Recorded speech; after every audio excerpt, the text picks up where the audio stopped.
Si bien la paleobiología y la biología evolutiva no surgieron como aliadas, al día de hoy es muy importante todas las aportaciones que hace el registro fósil a la idea de este proceso evolutivo. El pensamiento evolutivo pasó de una hipótesis a una teoría y ahora a un hecho comprobado, un proceso por medio del cual los organismos adquieren adaptaciones para su medio y su subsistencia. Y este proceso nos explica no solamente cómo los organismos han cambiado a través del tiempo, sino también cómo se han diversificado. Es naturalmente la mejor explicación de la biodiversidad.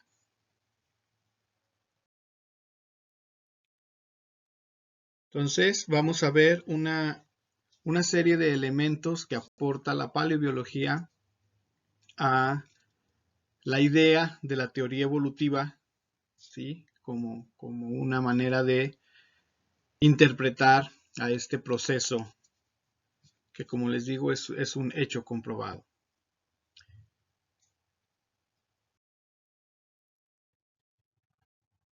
Bien, dentro de las pruebas paleontológicas tenemos, por ejemplo, la variación de las biotas a través del tiempo.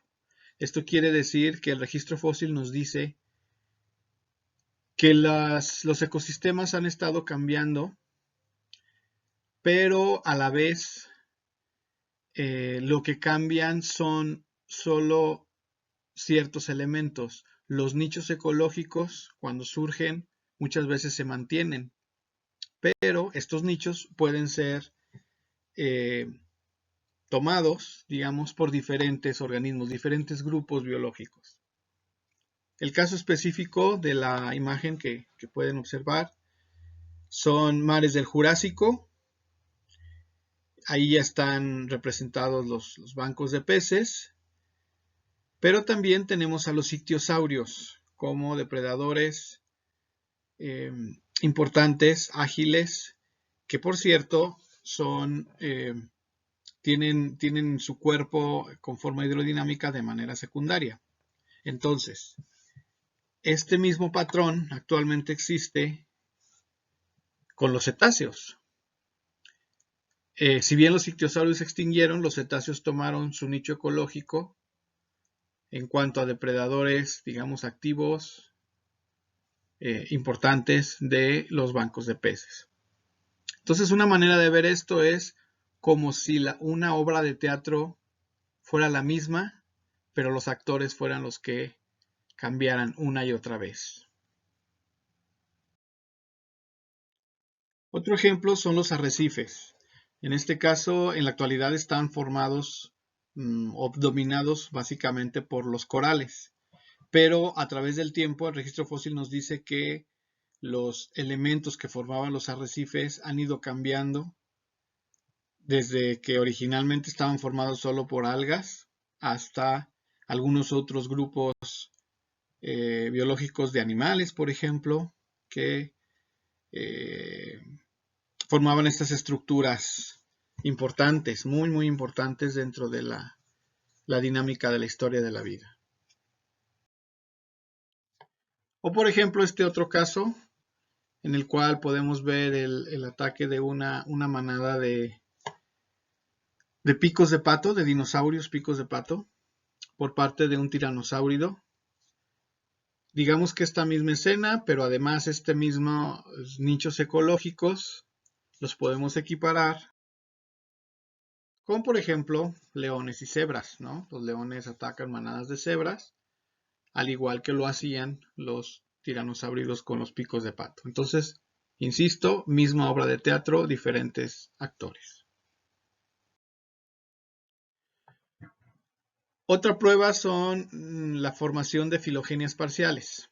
En este caso es cómo se explica a través del registro fósil que ha habido cambios tan importantes en ciertos grupos. Por ejemplo, aquí vemos una ballena actual, una yubarta, y vemos su ancestro, digamos, el grupo ancestral, representado por Indoyus, un animalito del tamaño de un gato más o menos, con pezuñas. Era un ungulado. Entonces, el verlo de esta manera no explica mucho cómo es que la ballena llegó a ser lo que es, ¿no? Pero los fósiles han explicado ciertos eslabones, nos han dado ciertos eslabones que nos permiten establecer la filogenia ya más completa del proceso de cómo Indoyus, o un grupo parecido a Indoyus, dio origen a los enormes cetáceos que viven actualmente. Un par de casos más. Tenemos a Protilopus, que era un pequeño ungulado, un mamífero con pezuñas. Y cómo es que a través del tiempo llegó a convertirse en un camello. O como Iracotherium, un animalito de 30 centímetros de altura y 4 dedos en sus patas, llegó a convertirse en un caballo, en el caballo actual, ¿no? Con solo un dedo en sus extremidades. ¿Cómo se explica? Con todos estos eslabones, ¿sí? Que se conocen perfectamente. No quiere decir que existan filogenias ya formadas por fósiles de todos los grupos, pero muchos grupos nos brindan ese ejemplo y bueno, pues es suficiente como una prueba de este proceso. Aquí lo tenemos finalmente, en este caso, con los humanos también. El proceso de cómo pasamos de ser de un mono antropoide tipo chimpancé, más o menos de hace unos 7 millones de años, hasta el humano, los humanos modernos, ¿no? Las características que tenemos, hay bastantes elementos. Esto igual se abordará con todo detalle en las próximas presentaciones. Bien, otra prueba son las formas intermedias o de transición. Con esto me refiero a fósiles muy valiosos que presentan características de un grupo ancestral y su grupo derivado, todo en el mismo fósil. Por eso son tan valiosos, insisto. Este es el caso del Archaeopteryx, por ejemplo, encontrado en 1861, el cual representa o tiene características ancestrales de dinosaurios y derivadas de las aves, en este caso las plumas laminares.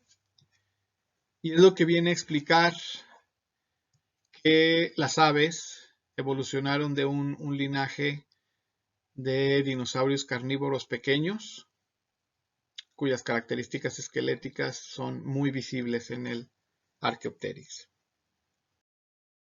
Otro caso de esta misma índole lo tenemos con estos dos ejemplos o ejemplares que son extintos. En este caso el Eudzenopteron es uno de los peces que hasta hace poco eran lo más acercado que había a un anfibio en cuanto a evolución, pero todavía vemos acá en la derecha vemos a Acantostega, que es considerado uno de los primeros anfibios. Todavía existen diferencias importantes entre el pez y el anfibio, pero se han encontrado una serie de elementos intermedios, uno de los cuales es Tiktaalik, por ejemplo, que ya van completando esa escalera evolutiva, esos escalones por medio de los cuales un pez arcopterigio terminó convirtiéndose en un anfibio. Otros elementos muy importantes son las formas sintéticas. Recordemos que síntesis es un resumen. En este caso, son fósiles que resumen características, que tienen juntas características que posteriormente serían independientes en sus grupos descendientes. Me explico. Aquí tenemos a Anfición, un carnívoro del Mioceno, de la época del Mioceno, que tenía características craneales que al día de hoy están separadas en, por ejemplo, la familia Canidae y la familia Ursidae, los osos y los perros. Entonces, este grupo ancestral nos puede mostrar esas características que un grupo conservó algunas, otro grupo conservó otras, pero en el grupo ancestral es un resumen, digamos. Luego tenemos los órganos rudimentarios o regresivos. En este caso, bueno, vamos a comenzar con algunos ejemplos de actuales. Se refiere a órganos que tuvieron una función más importante en el pasado, pero que en el presente parece que no tienen una función fundamental, pero que siguen manteniéndose. En este caso, la cintura pélvica de los cetáceos, por ejemplo, todavía existe, pero parece que no tiene función alguna.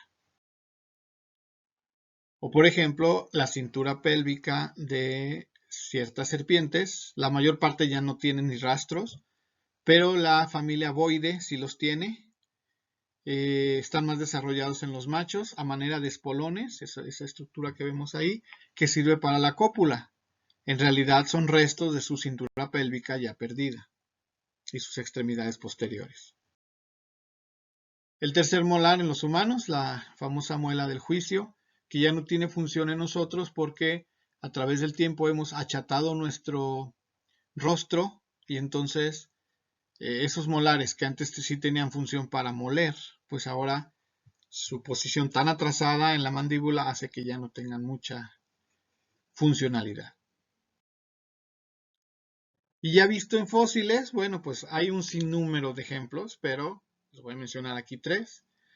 Por ejemplo, los restos de cola que tenía el primer anuro, Batrachus del Triásico. Todavía tenía un resto de cola, ya obviamente actualmente ninguno lo tiene en estado adulto. O la regresión o el achicamiento de los brazos en los abelisáuridos, donde está el Carnotaurus, por ejemplo. También esos brazos pequeños, pues quizás no tienen una función muy importante. Lo mismo las extremidades posteriores de los cetáceos intermedios, como Basilosaurus. Luego tenemos las pruebas paleobiogeográficas, muy importantes porque nos explican cómo ha cambiado la biota a través del tiempo. Vamos a usar esta imagen. Esto representa al Pleistoceno de Norteamérica. Vemos cómo claramente es muy diferente a la Norteamérica silvestre, digamos, de la actualidad, en donde ya no existen camellos, ya no existen caballos. Ellos, aunque evolucionaron aquí en Norteamérica, algunos migraron a Asia, otros se fueron a Sudamérica y terminaron extinguiéndose en Norteamérica. Pero eso solo lo sabemos gracias a los fósiles, no hay otra manera. Entonces el registro fósil nos dice cómo ha ido cambiando toda esta dinámica. Y también cómo en el pasado hubo regionalizaciones, digamos, es decir, cómo la biota estaba, digamos, circunscrita a ciertas regiones geográficas, tal como lo está actualmente, ¿no? Y también nos explica un poco sobre los puentes continentales que, bueno, vimos en las presentaciones pasadas. También nos explica la transformación gradual de estructuras y órganos, es decir, por medio de los eslabones de las filogenias parciales que les hablaba hace un momento, también se puede ver cómo ciertas estructuras se van convirtiendo. En este caso, otra vez los anfibios, tenemos la conversión de las aletas pectorales de Eusdenopteron, o de grupos como él, hacia las patas, digamos, ya de un anfibio que tiene patas quiridiadas, que tienen dedos. O la transformación de el brazo, digamos, o la extremidad anterior de ciertos de un cierto linaje de dinosaurios hacia la formación de las alas de las aves, ¿sí? Y se encuentran, de todos estos se han encontrado fósiles, entonces nos puede explicar ese proceso de conversión. Bien, estos digamos son, bueno, a grosso modo algunas de las pruebas que el registro fósil aporta a la teoría evolutiva. Existen también ciertas cosas ciertos elementos que son utilizados como argumentos en contra de la idea de la evolución. Aquí les vamos a llamar trabas paleontológicas, están entre comillas porque, bueno, pues sí hay explicación para esto, pero cabe aclarar que son de los elementos más utilizados por las líneas creacionistas para ir en contra de una idea de que la evolución es un hecho comprobado. La primera se refiere a los organismos pancrónicos, los que de manera errónea se les llama fósiles vivientes. Y digo errónea porque si es fósil, pues simplemente no está vivo, ¿no? Su nombre correcto es pancrónicos, que significa todo el tiempo. Pan es todo, cronos tiempo, entonces que han vivido todo el tiempo. Obviamente, pues tampoco aplica de esa manera tan directa. Vemos aquí ejemplos, les puse 5 ejemplos, pero de estos los más antiguos son el que está en la parte superior derecha, que es una cacerolita, y en la parte inferior izquierda, que es un crinoideo. Estos dos grupos tienen de habitar la Tierra como tal cual más de 500 millones de años. Son los más viejos de los que tenemos aquí. Y a lo que me refiero no es que sean las mismas especies exactamente, pero sí son el mismo modelo biológico, el mismo grupo biológico como tal. Entonces, ¿por qué, por ejemplo, han resistido las 5 grandes extinciones y otras más extinciones que ha habido? ¿Cómo es posible que todos los demás grupos se vean afectados, o la inmensa mayoría, y estos grupos no? Bueno, es una respuesta no tan simple. Es una, digamos, quizás pregunta simple, pero una respuesta muy compleja, que involucra quizás movimientos o desplazamientos geográficos, digamos, casi estratégicos o aleatorios, que han podido servirles como refugio, como una manera de escapar de las extinciones. Por otro lado, en algunos grupos como las cucarachas, que tienen 350 millones de años, muy probablemente la razón tiene que ver con su plasticidad genética, su manera de adaptarse y aclimatarse rapidísimo a ciertas condiciones, ¿no? O el caso del celacanto, que está en la parte inferior derecha, que como vive en ambientes de grandes profundidades, estoy hablando de 500 metros más o menos, bajo el nivel del mar, muy probablemente estos ambientes sean muy protegidos con respecto a todo lo que pasa en la superficie y en los mares superficiales. Entonces quizás eso les haya valido, ¿no? La otra traba se refiere a la inversión aparente en la aparición de los taxa. Me explico. Voy a usarlo con este ejemplo concreto. Ahí tienen al Archaeopteryx. Ya vimos considerada todavía como la primera ave. Vivió hace 144 millones de años en el Jurásico Superior. Hasta hace poco, la mayor parte, más bien todos los dinosaurios emplumados que se habían encontrado todos eran del Cretácico, es decir, eran posteriores, pero tenían características más primitivas en cuanto a sus plumas y en cuanto a la modificación de sus extremidades con respecto a Archaeopteryx. Entonces, la pregunta aquí es, ¿por qué Archaeopteryx, que es más derivada, vivió antes que los más primitivos? La explicación es muy sencilla, simplemente ambos tienen un ancestro común que no se ha encontrado. Ese es el punto. un ancestro común anterior, obviamente al Archaeopteryx, que ya tenía plumas, que tenía plumas derivadas, como el Archaeopteryx, o las fue modificando, y que algunos otros linajes de dinosaurios simplemente conservaron las plumas de tipo primitivo.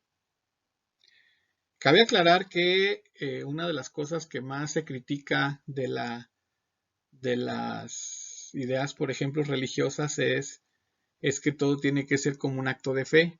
Esto también parecería ser un acto de fe en el sentido de que tendrían que creer que el ancestro común existió, pero no tenemos la prueba de que existió, ¿no? O sea, no está el fósil. Están las pruebas indirectas. Esa es la explicación. Eh, otro, eh, Otra presunta traba es la aparición súbita o así como de repente de ciertos taxa. Un ejemplo muy concreto es la explosión del Cámbrico, un evento muy importante que tuvo lugar hace 543 millones de años, en el cual en un momento geológico, digamos, aparecieron varios filum con esqueletos y filum que no necesariamente están relacionados unos con otros en cuanto a sus esqueletos.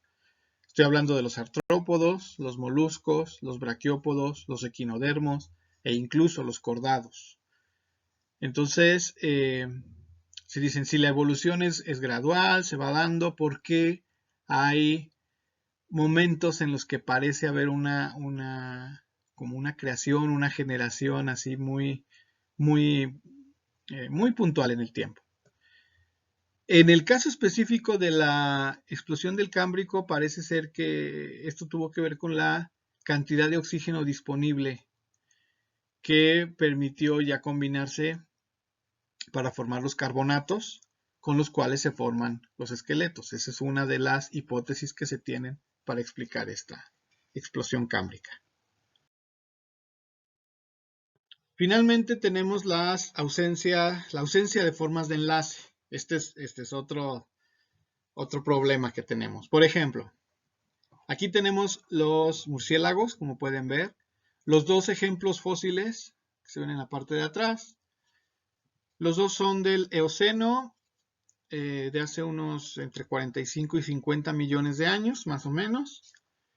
Pero los dos ya son murciélagos, como pueden ver en el esqueleto. Es decir, o sea, ya tienen modificadas sus alas. Incluso en la estructura del cráneo de uno de ellos se puede interpretar que ya usaban la ecolocación. Es decir, ya son murciélagos tal cual.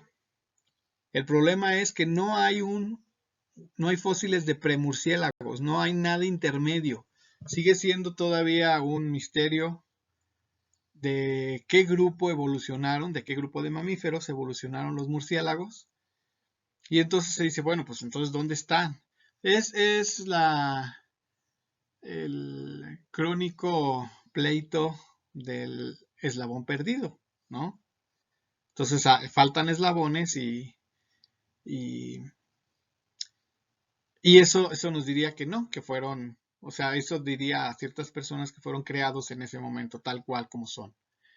Obviamente tiene que ver con que los ambientes en los que vivían quizás sus antecesores no eran ambientes sedimentarios propicios para la fosilización, etcétera. Hay muchas razones geológicas y paleontológicas por las cuales muchos grupos no están representados en el registro fósil.